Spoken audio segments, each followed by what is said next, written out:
इस वीडियो में हम लोग क्लास 9th के मैथमेटिक्स जो है उसके तीसरे लेसन जो है जिसका नाम है नियामक ज्यामिति, कोऑर्डिनेट ज्योमेट्री, उसको हम लोग निर्देशांक ज्यामिति बोलते हैं, उसके एनसीईआरटी किताब के सारे प्रश्नों को इस वीडियो में हम लोग हल करेंगे और सारे प्रश्नों को एक ही वीडियो में हल करेंगे क्योंकि बहुत ही कम प्रश्न है। उसमें 3 एक्सरसाइज है, 3.1, 3.2, 3.3 और सब में 2-2 क्वेश्चंस हैं, तो इसीलिए उन सारे क्वेश्चंस को हम लोग एक ही वीडियो में हल करेंगे। ठीक है, तो आइए शुरू करते हैं इस वीडियो को। उससे पहले का आपको बात बता दें कि अगर ये वीडियो आपको थोड़ा सा इसके सॉल्यूशन अगर आपको कम समझ में आते हैं तो इसके पहले एक और वीडियो बनाया गया है, उसमें कोऑर्डिनेट ज्योमेट्री के सारे बेसिक बातों को, जो छोटी बड़ी जो बातें होती है जिसको अच्छी तरीके से समझना जरूरी होता है, उन सारी बातों को क्या किया गया है उस वीडियो में बताया गया है, जितनी भी थियोरेटिकली बातें होती है।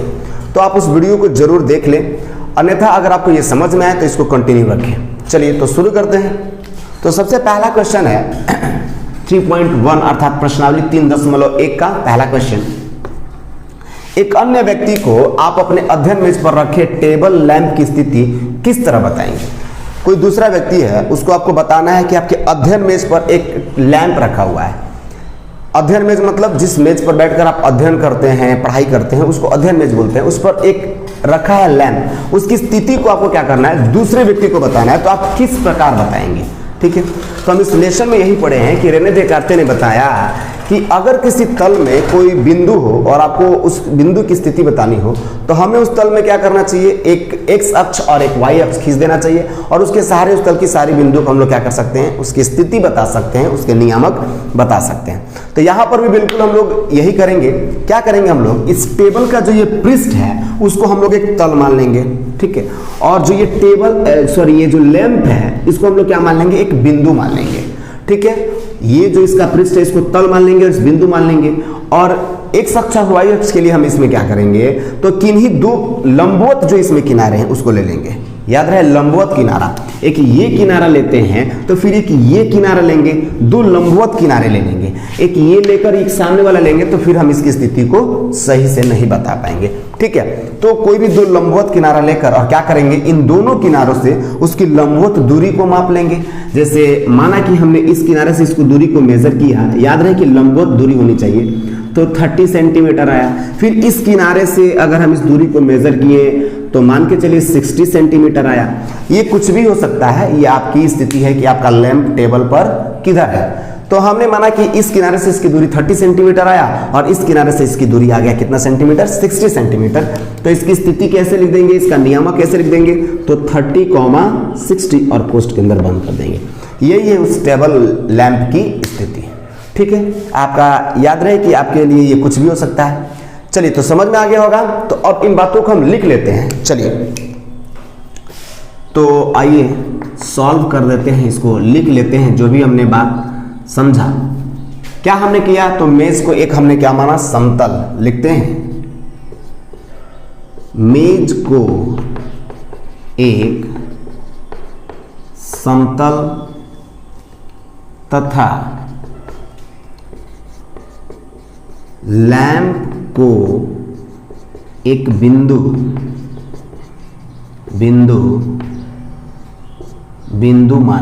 मान लेते हैं। ठीक है, तथा टेबल के किन्हीं दो लंबवत किनारों से लैंप की दूरी को मापें। समझ में आ गया, उसको माप लिया जाए। माना कि जो ये बड़ा किनारा हम इसको बोल रहे हैं, इसको छोटा किनारा बोल रहे हैं, तो माना कि बड़ी किनारे से उसकी दूरी 30 सेंटीमीटर। आपका ये कुछ भी हो सकता है, आप मेजर करके लिख सकते हैं, अलग भी लिख सकते हैं। तथा बड़ी किनारे से हो गया, तथा छोटी किनारे से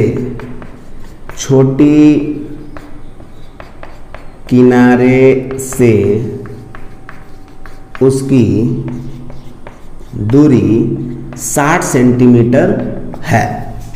अतः स्थिति क्या हो जाएगी भाई, स्थिति ये हो जाएगी। अतः लैंप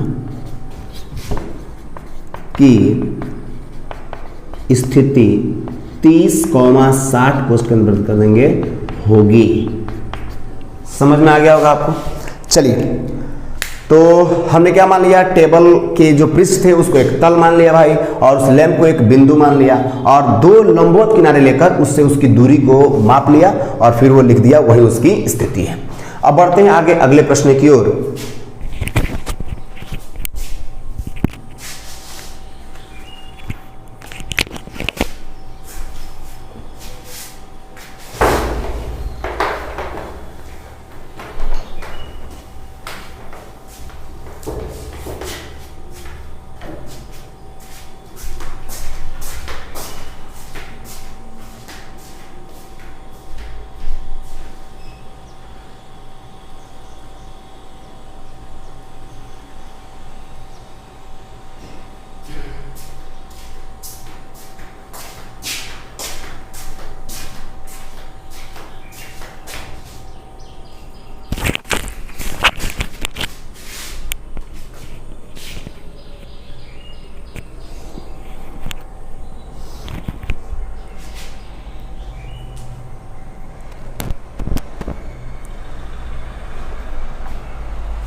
चलिए तो अब हम लोग दूसरे प्रश्न को हल कर लेते हैं। आइए पहले इसको पढ़ लेते हैं। सड़क योजना है ना। देखिए इसके अंतर्गत बहुत ही लंबा सा ये प्रश्न है। आइए इसको पढ़ते हैं। एक नगर में दो मुख्य सड़कें हैं जो नगर के केंद्र पर मिलती है। किसी की भी नगर की आप कल्पना कर सकते हैं। ये दो सड़कें उत्तर दक्षिण की ओर और पूर्व पश्चिम की दिशा में है। मतलब किसी नगर में दो सड़कें हैं, ठीक है, जो नगर के केंद्र पर जाके मिलते हैं, और ये दोनों सड़कें उत्तर दक्षिण दिशा की ओर और पूर्व पश्चिम दिशा में है, ठीक है। नगर की अन्य सभी सड़कें इस मुख्य सड़क के समांतर परस्पर 200 मीटर की दूरी पर है, और भी जो बाकी नगर की सड़कें हैं वो मेन सड़क से 200 मीटर की दूरी पर उसके समांतर है, उसके पैरेलल है, ठीक है। अब कह रहा है कि प्रत्येक दिशा में लगभग 5 सड़कें हैं। हर दिशा में लगभग कितनी सड़कें हैं भाई? 5। अब आइए, 1 सेंटीमीटर बराबर 200 मीटर का पैमाना लेकर, माने जब हम कॉपी पर 1 सेंटीमीटर लेंगे तो उसको मानेंगे कि वो 200 मीटर को शो कर रहा है, उस हिसाब से लेकर, उस तरह का पैमाना लेकर अपनी नोटबुक में नगर का एक मॉडल तैयार करें। उस नगर के सड़कों का एक मॉडल तैयार करना है, ठीक है। तो और 1 सेंटीमीटर बराबर 200 मीटर का पैमाना लेना है भाई, याद रहे। सड़कों को एकल रेखाओं में निरूपित कीजिए, और सड़क को आप बिल्कुल सड़क मत बनाइए, एक एक रेखा लेकर आप उस सड़क को निरूपित करके और उस सड़कों का एक मॉडल तैयार करना है, ठीक है। तो आइए सबसे पहले हम दो मुख्य सड़कों को बनाते हैं, ठीक है। और उससे पहले तो हम लोग दिशा को क्या कर लेते हैं, निर्धारित कर लेते हैं। नोटबुक में या फिर किसी भी कॉपी पे ऊपर क्या होता है मेरे भाई? उत्तर दिशा होता है, नीचे दक्षिण, इधर पूरब, और इधर क्या होता है भाई? पश्चिम दिशा होता है, ठीक है। तो मुख्य सड़क वाले हम लोग दो ले लेते हैं। माना कि यह एक मुख्य सड़क है और यह एक मुख्य सड़क है, ठीक है। चलिए इसको हम अलग कलर के मार्कर से बना रहे हैं, ठीक है। ये मुख्य सड़क है। तो दो मुख्य सड़क हैं जो एक नगर के केंद्र पर मिलते हैं। माना कि यही नगर का केंद्र, यहीं पे वो मिल रहे हैं। ये दोनों सड़कें उत्तर दक्षिण दिशा की ओर। ये वाला जो सड़क है भाई, सड़क को हम लोग एक रेखा से ही दर्शाएंगे। ये जो सड़क है उत्तर दक्षिण दिशा की ओर है, और दूसरा जो सड़क है वो पूरब पश्चिम की डायरेक्शन में है, ठीक है। नगर की अन्य सभी सड़कें मुख्य सड़कों के समांतर परस्पर 200 मीटर की दूरी पर है, और बाकी जो सड़क है नगर का वो सब 200 मीटर की दूरी पर है। तो आइए उसको भी हम लोग बना लेते हैं अलग मार्कर से, ठीक है।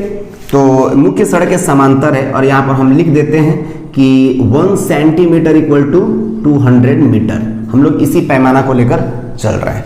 चलिए, तो माना कि एक ये सड़क है, ये 1 सेंटीमीटर है, एक ये फिर सड़क है, और इधर भी कुछ सड़क हम लोग ले लेते हैं, ठीक है। अब ये देखिए हमने कितना सड़क है, तो प्रत्येक दिशा में लगभग 5 सड़कें हैं। तो हर दिशा में लगभग 5 सड़कें हैं, तो 2 इधर मैंने ले लिया, 3 इधर ले लिया। हो सकता है कि आप 3 इधर ले लें, 2 इधर ले लें, उससे कोई दिक्कत नहीं है, या फिर 5 एक ही तरफ ले लीजिए, ठीक है, उससे कोई परेशानी नहीं है। हमने क्या किया, मुख्य सड़क के दूसरी ओर 2 सड़क डाल दिया और इधर 3 सड़क, कोई दिक्कत नहीं, ठीक है। चलिए, अब इधर भी दिशा में है तो इधर भी हम 2 ऊपर ले लेते हैं भाई, और इधर ले लेते हैं 3। आप किसी भी तरफ कितना भी सड़क ले सकते हैं, ठीक है। चलिए, अब ये माना कि हम सड़क का नाम भी दे देते हैं, माना कि ये 1 है, मार्ग 1 है, ये 2 है, ये 3 है, ये 4 है, ये 5 है। इधर से इसका अगर नाम दें तो ये 1 है, 2 है, 3 है, 4 है, ठीक है, और ये 5 है, ठीक है। ये तो 1 सेंटीमीटर बराबर 200 मीटर हमने पैमाना ले लिया है, ठीक है। तो समझ में आ गया, ये हो गया उस शहर का सड़कों का मॉडल, ठीक है। चलिए, अब हमको क्या करना है, आगे पढ़ लेते हैं। आपके मॉडल में ये जो हमने मॉडल तैयार किया भाई, आपके मॉडल में एक दूसरे को काटती हुई अनेक क्रॉस स्ट्रिप, जिसको हम लोग हिंदी में बोलते हैं चौराहे, देख रहे हैं ना। ये जितने भी यहाँ पे सड़कें मिलेगी, चौराहा किसको बोलते हैं भाई, तो जहाँ पे 4 सड़कें मिलती हैं, मतलब 4 सड़क वहां से निकलती हैं, सड़कें तो 2 ही मिलेंगी, ठीक है। 4 सड़कें वहां से अगर निकलते तो उसको चौराहा बोलेंगे। आप समझे होंगे, गांव में तिरमुहानी भी कहते हैं भाई, तो तिरमुहानी किसको बोलते हैं, तो जहाँ पे 3 सड़कें आके मिलती है। तो ये आप देख रहे हैं ना, चौराहा है, ये सब बहुत सारे चौराहे हो जाएंगे, बहुत सारे ये सब चौराहे हैं। तो अब कह रहा है कि क्रॉस स्ट्रिक हो सकती है, एक विशेष क्रॉस स्ट्रिक 2 सड़कों से बनी है। सही बात है, कोई भी क्रॉस स्ट्रिक, कोई भी चौराहा कितने सड़कों से बना है भाई, 2 सड़कों से, है ना। अगर हम इस चौराहा की बात करें तो कौन कौन सड़क से बना है, तो उत्तर दक्षिण दिशा में जो सड़क 2 है और पूर्व पश्चिम दिशा में जो सड़क 1 है, उसी से ये चौराहा बना है। ये चौराहा किन सड़कों से बना है, तो उत्तर दक्षिण दिशा में जो तीसरा सड़क है और पूर्व पश्चिम दिशा में जो दूसरा सड़क है, उसी से ये चौराहा बना है। तो कोई भी चौराहा 2 सड़कों से बने हैं। आगे बढ़ जाते हैं। 2 सड़कों से बनी है, जिनमें से एक उत्तर दक्षिण दिशा में जाती है तथा दूसरा पूर्व पश्चिम दिशा में। सही बात है भाई।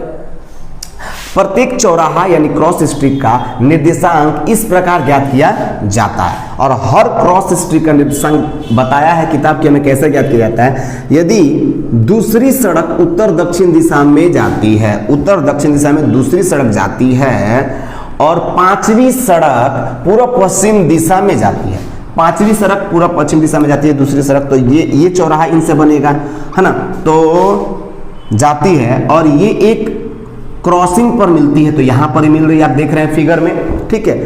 तब इसे हम क्रॉस स्ट्रिक 2, 5 लिखते हैं।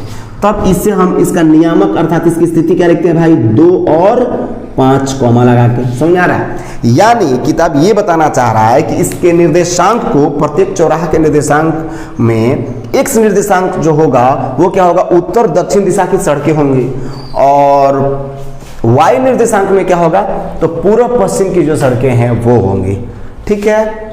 चलिए, तो और 5वीं सड़क पूर्व पश्चिम दिशा में जाती है, तो आपने देखा कि 2, 5 कहेंगे। इसी परंपरा से मतलब यही स्थिति को लेते हुए, इसी प्रकार मानते हुए यह ज्ञात कीजिए। अब ये बताना है, ये 2 प्रश्न दिए गए हैं इस 2 नंबर के अंतर्गत, ठीक है। पहला कि कितनी क्रॉस स्ट्रिकों को 4,3 माना जा सकता है, कितनी क्रॉस स्ट्रिकों को। तो सबसे पहले किताब ने हमें बता दिया कि उत्तर दक्षिण दिशा में जो है उसको x लेंगे, और पूर्व पश्चिम दिशा में जो है उसको y नियामक लेंगे, यानी कोटि लेंगे और इसको भुज लेंगे। तो जाहिर सी बात है, जब वो कह रहा है 4, 3, तो 4 भुज है, इसका मतलब उत्तर दक्षिण दिशा की सड़कें जो चौथा नंबर पर जो सड़क होगा, यानी सड़क जो 4 होगा वो होगा, और पूर्व पश्चिम दिशा की सड़कें 3 होगी। तो देख लीजिए, तो उत्तर दिशा की सड़कें 1, 2, 3, 4 ये है भाई, और पूर्व पश्चिम दिशा की सड़कें 3, तो 3 नंबर वाला सड़क ये है, तो 4, 3 इस चौराहे पर मिलेंगे, अतः इसी बिंदु का नियामक होगा 4,3। तो हमसे पूछ रहा था कि कितनी क्रॉस स्ट्रिकों को 4, 3 माना जा सकता है। तो कितनी क्रॉस स्ट्रिकों को माना जा सकता है, मात्र एक क्रॉस स्ट्रिक को लिखेंगे ना। आइए, एक चौराहा लिख सकते हैं, क्रॉस स्ट्रिक लिख सकते हैं। आपको मालूम है इधर लिखा था, क्रॉस स्ट्रिक को ही क्या बोलते हैं, चौराहा बोलते हैं। एक प्रश्न है कि कितनी क्रॉस स्ट्रिकों को 4, 3 माना जा सकता है, तो लिखेंगे 4,3 एक ही चौराहा को माना जा सकता है, माना जा सकता है। ठीक है, चलिए अब अगला क्रॉस क्वेश्चन है कि कितनी क्रॉस स्ट्रीकों को 3 4 माना जा सकता है। तो 3 4 भी तो एक ही होगा, आप तो समझ रहे होंगे, लेकिन आइए इसमें देखा जाए इस मॉडल में कि 3 4 जो चौराहा है वो कौन है। तो फिर 3 का मतलब जो उत्तर दक्षिण दिशा में सड़कें हैं, 3 नंबर सड़क उसको बोल रहा है, और जो पूरा पश्चिम दिशा में जो 4 नंबर सड़क है उसको बोल रहा है। तो 3 नंबर तो उत्तर दक्षिण दिशा में देख रहे हैं ये है, तो ये, और 4 नंबर याद रहे कि ये है, तो ये देख लीजिए मेरे भाई, ये यहाँ है और ये इधर आएगी, तो इस चौराहे पर मिलेगी, यानी इस चौराहे का नियामक क्या होगा 3,4। ठीक है, यही चौराहे का नियामक होगा 3,4। तो ये कह रहा है कितनी क्रॉस स्ट्रीकों को 3 4 माना जा सकता है। तो मात्र एक ही होगी, दूसरा कोई भी लेंगे तो वो दूसरा हो जाएगा। तो फिर वही लिख सकते हैं हम लोग 3 4 एक ही क्रॉस स्ट्रिक यानी चौराहा को माना जा सकता है, जा सकता है।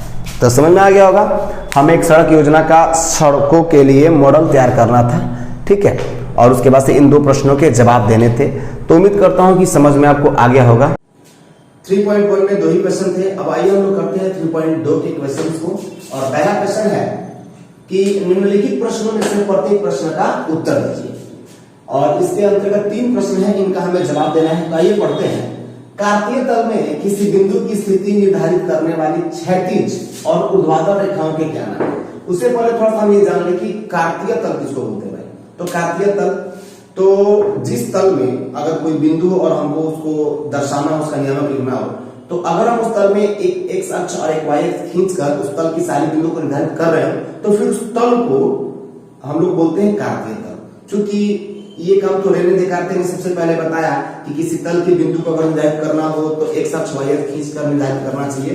तो इसीलिए रेने देकार्ते के समान में हम उस तल को बोलते हैं कि वो कौन तल है भाई, कार्तीय तल। तो समझ में आ गया, जिस तल के बिंदु को अगर आप दर्शा रहे हो एक्स अक्ष वाई अक्ष के सहारे, तो इसका मतलब वो तल आपका आएगा कार्तीय तल। ठीक है, तो आइए, तो कार्तीय तल में किसी बिंदु की स्थिति निर्धारित करने वाली क्षैतिज और ऊर्ध्वाधर रेखाओं को क्या है।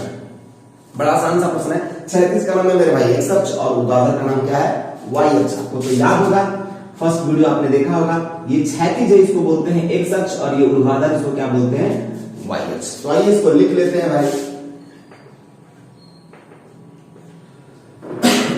चलिए तो लिखते हैं क्षैतिज रेखा को एक्स अक्ष तथा ऊर्ध्वाधर रेखा को वाई अक्ष कहते हैं। समझ में आ गया। अब आइए दूसरा क्वेश्चन देखिए क्या कहता है। इन 2 रेखाओं से बने तल, तो आपको तो मालूम है जो तल है, जैसे ही 2 रेखा खींचते हैं तो तल 4 भागों में बढ़ जाता है ना। तो इन 2 रेखाओं से बने तल के प्रत्येक भाग के नाम लिखिए, प्रत्येक भाग का नाम। तो आपको याद होगा, इसको प्रथम चतुर्थांश, द्वितीय चतुर्थांश, तृतीय चतुर्थांश, चतुर्थ चतुर्थांश, या फिर इसको हम लोग प्रथम पाद, द्वितीय पाद, तृतीय पाद, चतुर्थ पाद भी बोलते हैं। इंग्लिश में इसको first quadrant, second quadrant, third quadrant और फोर्थ क्वाड्रेंट बोलते हैं। तो उनके नाम बताइए। तो आइए उनके नाम लिखा जाए। उनके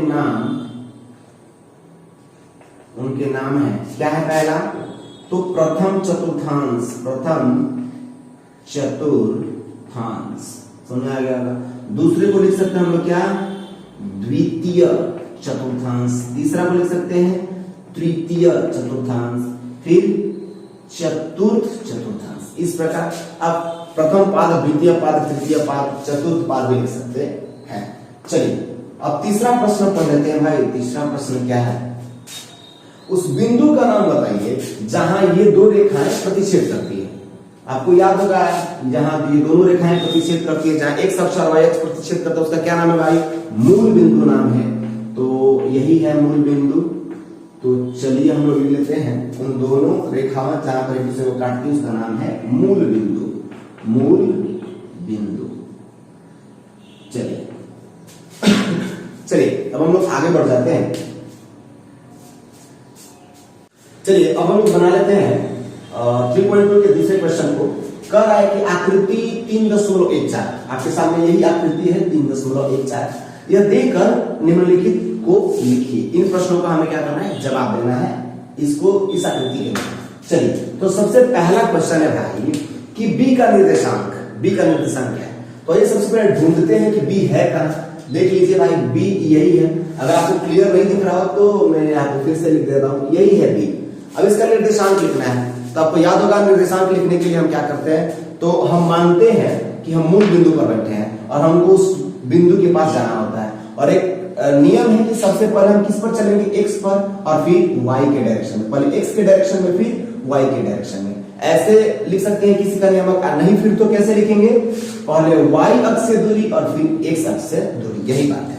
चलिए तो इस वाई अक्ष से दूरी कितना है इस बिंदु का, तो ये बता देगा कितना है भाई, इतना दूर है। तो ये कितना है, तो ये बताएगा -5 यानी -5। और फिर एक्स अक्ष से दूरी कितना है, तो ये बताएगा कि एक्स अक्ष से बिंदु कितना दूर है। तो ये कितना है भाई 2, तो ये हो जाएगा 2। अच्छा उस तरह भी जैसे मैंने बताया कि मूल बिंदु पर पहले है और चलना है तो पहले एक्स पर चले तो -5, फिर वाई की तरफ कितना चले 2, तो -5, 2 यही हो जाएगा इसका नियामक। समझ में आपको आ गया होगा। चलिए अगला प्रश्न है सी का नियामक। सी का नियामक, तो सी कहां है भाई, तो सी यही बिंदु है। देख लीजिए सी बिंदु है, इसका हमें नियामक लिखना है। तो सबसे पहले वाई अक्ष से दूरी देख लीजिए इतना है, तो ये कितना है, तो ये है 5। तो सबसे पहले लिखेंगे 5, ठीक है। और उसके बाद एक्स अक्ष से दूरी, तो एक्स अक्ष ये इससे कितना दूर है, कितना दूर है, तो इतना दूर है। ये कितना है, तो -5 है, यानी हो जाएगा -5। तो सी बिंदु का नियामक हो जाएगा 5 और -5। समझ में आ रहा है। अगले प्रश्न की ओर बढ़ते हैं। तीसरा प्रश्न है निर्देशांक -3 और -5 द्वारा पहचाना गया बिंदु। मतलब इसमें से कौन वो बिंदु है जिसका नियामक होगा -3 और -5, ठीक है। तो सबसे पहले हम तो ये पकड़ते हैं कि पहले किस चतुर्थांश का ये बिंदु होगा। आपको याद होगा कि हम लोग पढ़े थे चिन्ह परिपाटी पढ़े थे, है ना। किस चतुर्थांश में कौन कौन से चिन्ह होते हैं, तो प्रथम चतुर्थांश में होता है मेरे भाई क्या, प्लस प्लस, यानी एक्स नियामक भी प्लस होता है, वाई नियामक भी प्लस होता है। द्वितीय में क्या होता है, एक्स नियामक माइनस और वाई नियामक प्लस, आपको याद होगा।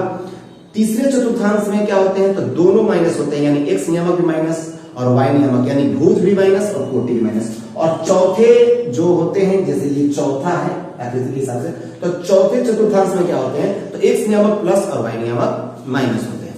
तो ये दोनों माइनस है, इसका मतलब एक तृतीय चतुर्थांश का बिंदु होगा, ठीक है। तो आइए तृतीय चतुर्थांश में ढूंढते हैं कि -3 और -5 कहां हो सकता है। तो -3 का मतलब भुज -3, तो एक्स पर चले -3, देख लीजिएगा -3, और फिर ये -5, तो -5 इधर चलेंगे, यानी वह ई बिंदु होगा तृतीय चतुर्थांश में जिसका नियामक होगा -3 और -5, यानी -3 और -5 द्वारा पहचाना गया बिंदु कौन है भाई, ई। समझ में आ गया। चलिए अब आगे बढ़ जाते हैं।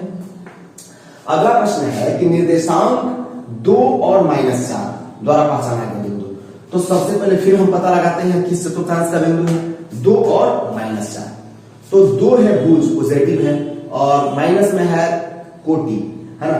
तो ये पॉजिटिव नेगेटिव, तो चतुर्थ चतुर्थांश की बात है, यानी चतुर्थ चतुर्थांश में भुज जो होता है वो प्लस में होता है और कोटि माइनस में, यानी चौथे चतुर्थांश की बात है। तो चलिए आइए ढूंढते हैं वो कौन बिंदु है जो 2 और -4 पर स्थित है। तो 2, तो x की तरफ चलना पड़ेगा 2, तो ये 2, फिर उसके बाद y की तरफ -4, नीचे माइनस में लेते हैं तो -4।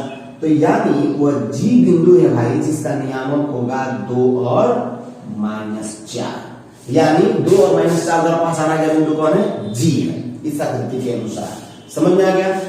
चलिए अब अगला प्रश्न है D का भुज। D का भुज, अब सबसे पहले पकड़ते हैं D है किधर, तो ये है मेरे भाई D बिंदु, आपको दिख रहा होगा स्पष्ट D, इसका भुज हमें बताना है। तो भुज बताएंगे उससे पहले इसके सबसे पहले हम निर्देशांक लिख देते हैं। तो निर्देशांक कैसे लिखेंगे, तो फिर इससे जो दूरी है y से ये 6 है और कॉमा ये जो दूरी है वो कितना है भाई 2, तो इसका निर्देशांक हो गया 6, 2। और भुज बताना है तो एक्स निर्देशांक को ही तो भुज कहते हैं, यानी वाई अक्ष से जो दूरी होती है बिंदु की वो भुज कहलाती है। तो इस डी बिंदु का भुज कितना होगा भाई 6। समझ में आ गया। चलिए अगला प्रश्न है बिंदु एच की कोटि।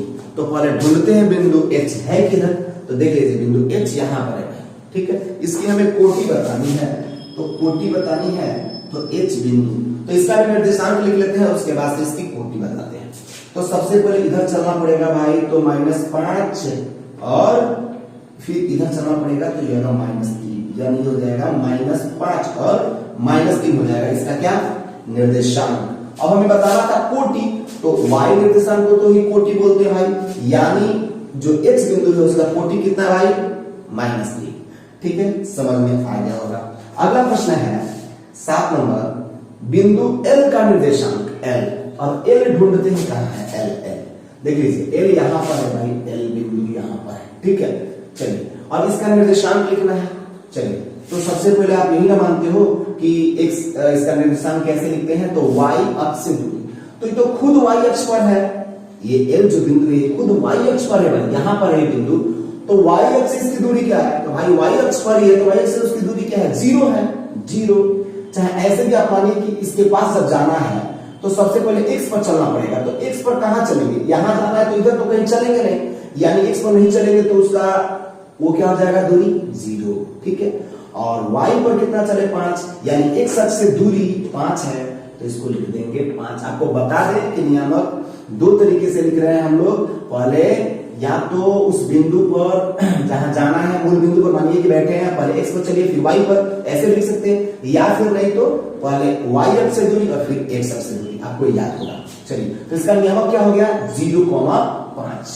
चलिए तो इस बात से हमको एक बात और समझ में आ जाना चाहिए कि अगर कोई बिंदु y अक्ष पर हो तो उसका जो x नियामक होता है, यानी जो उसका भुज होता है वो 0 होता है। देख लीजिए L बिंदु y अक्ष पर था तो इसका भुज क्या हो गया 0। हम दूसरा कोई और भी बिंदु लेकर देख सकते हैं, माना कि कोई बिंदु यहाँ है, ये भी y अक्ष पर है, आइए इसका नियामक लिखते हैं। तो y अक्ष से इसकी दूरी क्या हो जाएगा 0, चूंकि y अक्ष पर ही है, और x अक्ष से इसकी दूरी है -4, तो -4। तो हमने क्या देखा कि इसका भी जो भुज है वो 0 है, यानी y अक्ष पर जितना भी हम बिंदु लेंगे भाई उनके भुज क्या होंगे 0 होंगे, यानी उसके x नियामक क्या होगा 0 होगा। चलिए अब हम बढ़ते हैं अगले प्रश्न की ओर, और देखिए ये क्या है, बिंदु M के निर्देशांक लिखना है, M का निर्देशांक। तो M का निर्देशांक, तो M है कहां भाई, तो M है यहां पे, ठीक है। आइए यही है M, इसके निर्देशांक लिखिए। ये M बिंदु है, कहां पर है, तो ये x एक्सिस पर है, तो x एक्सिस पर है तो इसका y अक्ष से दूरी कितना है, तो -3 लिखते हैं, और इसका x अक्ष से दूरी, तो भाई देख लीजिए M बिंदु x अक्ष पर है तो उसकी x अक्ष से दूरी क्या है 0 है, जब वो खुद उसी अक्ष पर है तो 0, यानी इसका नियामक हो गया -3,0। इससे भी हमको एक बात समझ में आ जाना चाहिए कि अगर कोई बिंदु x अक्ष पर होता है तो उसका y नियामक जो होता है, यानी जिसको हम लोग कोटि बोलते हैं, वो जब डेफिनेटली क्या होगा, जरूर क्या होगा 0 होगा। आइए दूसरा बिंदु लेकर देखिए, माना कि कोई बिंदु यहां है x अक्ष पर ही है, इसका नियामक लिखते हैं, तो इसका नियामक होता है पहले y अक्ष से दूरी, तो 5 है लिख दिए। अब x अक्ष से दूरी, चूंकि x अक्ष पर ही है तो इसकी दूरी x अक्ष से कुछ नहीं है 0 है, यानी यह हो जाएगा 0। तो नियामक क्या हो गया 5,0। तो ये सारे प्रश्न हल हो चुके। इसमें दो ही बातें ध्यान देना है जरा, कि अगर कोई बिंदु y अक्ष पर हो मेरे भाई, y अक्ष पर हो तो उसका जो भुज होता है वो 0 होता है, और अगर कोई बिंदु x अक्ष पर हो तो उसका जो कोटि होता है वो 0 होता है, आप देख सकते हैं। और अगर मूल बिंदु पर कोई बिंदु हो, मूल बिंदु पर, तो उसका x नियामक भी 0 होगा और y नियामक भी 0 होगा। तो आपको समझ में आ गया होगा। चलिए अब बढ़ते हैं आगे। चलिए अब हम 3.3 के क्वेश्चंस को करते हैं। 3.2 के सारे क्वेश्चंस हो गए, 2 ही क्वेश्चंस थे। अब ये 3.3 के प्रथम क्वेश्चन, पहला है कि किस चतुर्थांश में या किस अक्ष पर बिंदु, ये जो आप बिंदु देख रहे हैं, ये आपको बताना है कि यह किस चतुर्थांश में होगा या किस अक्ष पर होगा, ठीक है। और इसकी स्थिति को बताना है, तो कार्तीय तल पर इसका स्थान निर्धारण करके अपने उत्तर सत्यापित कीजिए। और हमको स्थापित भी करना है कि वो कहां कहां है, और बताना भी है कि किस किस चतुर्थांश में है या फिर किस अक्ष पर है। चलिए समझ में आ गया होगा। हमें बताना है कि इन बिंदुओं को किस अक्ष पर या किस चतुर्थांश में, और उसके लिए सत्यापित भी करके दिखाना है कि दिखाइए कि कहां है, अक्ष पर है या फिर चतुर्थांश में। चलिए तो सबसे पहले आपको याद होगा कि प्रथम चतुर्थांश के चिन्ह क्या होते हैं भाई, प्लस प्लस होते हैं, यानी इसमें जो भी बिंदु होगा उसके एक्स नियामक भी प्लस होगा और वाई नियामक भी प्लस होगा। और इसके जो है ये क्या होते हैं, तो एक माइनस होते हैं और एक प्लस होते हैं, आपको याद होगा। इसके क्या होते हैं, माइनस माइनस होते हैं। ये क्या होता है भाई, तो एक्स नियामक प्लस होता है अर्थात भुज प्लस और कोटि माइनस होता है, आपको याद होगा बिल्कुल। चलिए तो देखते हैं ये पहला पॉइंट, पहला क्या है भाई, -2,4 -2,4। तो पहला भुज में माइनस और दूसरा है प्लस, किसमें होगा, माइनस और प्लस, द्वितीय चतुर्थांश में। इसको प्रथम चतुर्थांश बोलते हैं, इसको द्वितीय, इसको तृतीय और इसको चतुर्थ। तो ये किसमें है भाई, द्वितीय। तो लिख देंगे द्वितीय चतुर्थांश, द्वितीय चतुर्थांश में। आइए अगला इसमें ये जो पॉइंट है 3,-1, तो पहला पॉजिटिव है दूसरा नेगेटिव है, मतलब भुज पॉजिटिव है कोटि नेगेटिव है, तो पॉजिटिव है और नेगेटिव है। किस चतुर्थांश में भाई, चौथा, यानी चतुर्थ चतुर्थांश, चतुर्थ चतुर्थांश में। समझ में आ गया होगा, ये सेकंड पॉइंट। अब आइए तीसरा बिंदु को देख लेते हैं। तीसरा बिंदु क्या है, -1,0, -1 कहां है भाई, तो सबसे पहले आपको याद होगा कि -1,0, यानी इसका जीरो, कोटि क्या है मेरे भाई, 0 है। तो जब कोटि 0 है तो इसका मतलब वो किस अक्ष पर होगा, वो किसी चतुर्थांश में नहीं होगा, वो अक्ष पर होगा, है ना। चाहे ऐसे भी जा सकते हैं, कहां जाना है तो -1, तो -1 यहाँ पे 0, तो 0 कहीं नहीं, तो इसका मतलब कि वो बिंदु यही होगा, -1 और 0। तो ये किस अक्ष पर है भाई, तो x अक्ष पर है।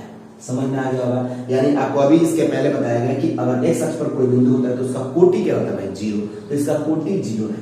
तो ये किसी चतुर्थांश में नहीं है, ये अक्ष पर है, तो लिखेंगे x अक्ष पर, ठीक है।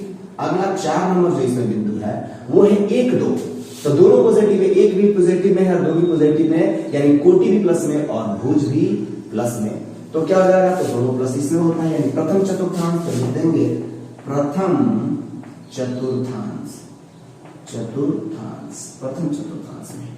और आखिरी जो पॉइंट है -3 और -5, तो दोनों माइनस है, तो दोनों माइनस तो तृतीय चतुर्थांश में होता है, यानी तृतीय चतुर्थांश में, ठीक है। तो तृतीय चतुर्थांश में ये बिंदु है। समझ में आ गया होगा। अब हमें क्या करना है, इसका स्थान निर्धारण करके अपने उत्तर का सत्यापित कीजिए। ये जो हमने बताया इसको सत्यापित करने के लिए उन बिंदुओं को हमें दर्शाना भी है, तो आइए दर्शा दिया जाए। चलिए तो पहला है -2,4, -2,4, तो -2 और 4 पॉजिटिव है, तो ऊपर चलेंगे क्योंकि y में ऊपर पॉजिटिव होता है और नीचे नेगेटिव होता है, तो यहां चलेंगे, ठीक है भाई, एकदम ध्यान से चलना होता है।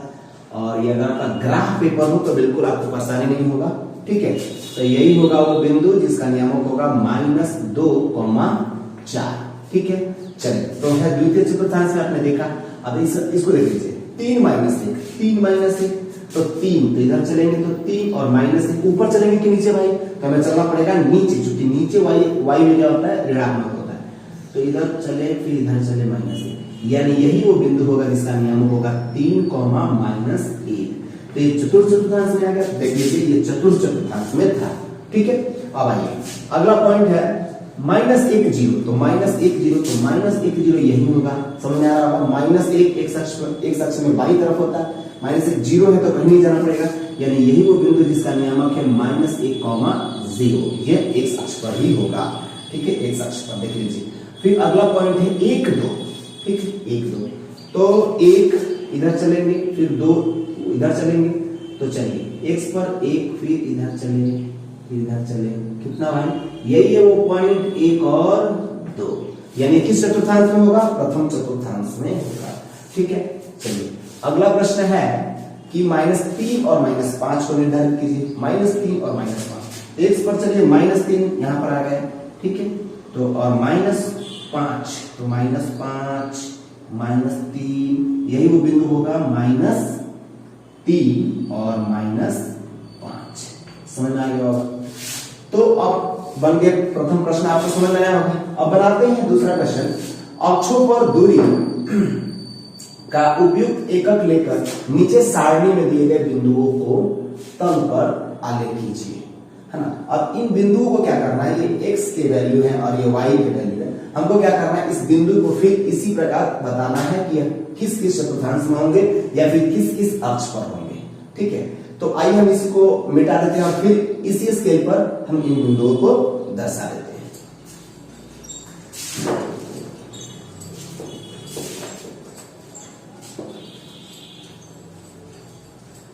चलिए, तो ये x नियामक को शो करेगा और ये y को शो करेगा। तो x -2 और 8, अब देख पा रहे होंगे -2, तो -2 और 8। अब रहा क्या बात कि इसमें 6 तक है तो हम ले लेते हैं, ये 7 होगा, मान के चलिए इसको आगे बढ़ा लिया और ये कितना होगा 8। तो ये -2 और ये 8, यानी यही वो बिंदु होगा जिसका नियामक होगा -2 और 8, ठीक है। चलिए अगर ये है -1 और 7, -1, तो फिर ये -1 यहां है, -1 यहां है और 7 यहां है, तो फिर -1 और 7, यही बिंदु होगा जिसका नियम होगा -1 और 7। ये सब आपको समझ में आ रहा होगा, बहुत ही आसान है ये सब, ठीक है। चलिए आगे बढ़ जाते हैं। ये देख लीजिए 0 और -1.25, तो 0, तो x नियामक 0 है, यानी हमें वो बिंदु कहां होगा मेरे भाई, कहां होगा, y अक्ष पर होगा, क्योंकि y अक्ष पर जो होता है उसका x नियामक क्या होता है, यानी वो 0 होता है y अक्ष पर। अब देखिए -1.25, तो ऊपर होगा कि नीचे, तो माइनस में है तो y पर तो माइनस नीचे में होता है। तो अब ये 1.25 कहां ढूंढेंगे भाई, तो ये 1 है और ये 2 है, तो 1 और 2 के बीच में ही होगा। और यहाँ पर थोड़ा सा पकड़ना मुश्किल है, लेकिन अगर ये ग्राफ पे करो तो बिल्कुल अच्छी तरीके से आप पकड़ सकते हैं 1.25, जो कि 1 के थोड़ा सा करीब होगा, 2 से थोड़ा सा दूरी पर होगा, क्योंकि आप समझ रहे होंगे 1.25। तो हम यहाँ पर ले लेते हैं, ये y अक्ष पर का बिंदु है और इसका नियामक होगा क्या, तो 0,1.25 माइनस में, समझ में आ गया होगा भाई। चलिए अगला है कि 1 और 3, 1, तो x एक्सिस पर 1 चलना है, y एक्सिस पर 3 चलना है। तो देख लीजिए ये 3 और फिर ये 1, यानी यही वो बिंदु होगा जिसका कोऑर्डिनेट होगा a,3। चलिए अगला और लास्ट है 3 और -1, 3, तो इधर चलना है 3, तो 3 चले, और -1 ऊपर के नीचे, तो मेरे भाई नीचे चलना पड़ेगा, तो नीचे चलते हैं -1 ही चलना है, -1 है, ठीक है। तो ये हो जाएगा, ये बिंदु हो जाएगा जिसका नियामक होगा 3, -1। तो समझ में आपको आ गया होगा। तो यहां पर समाप्त होते हैं इस लेसन के सारे प्रश्न। उम्मीद करता हूं कि आपको समझ में आया होगा। तो मिलते हैं अगले वीडियो में, तब तक के लिए गुड बाय।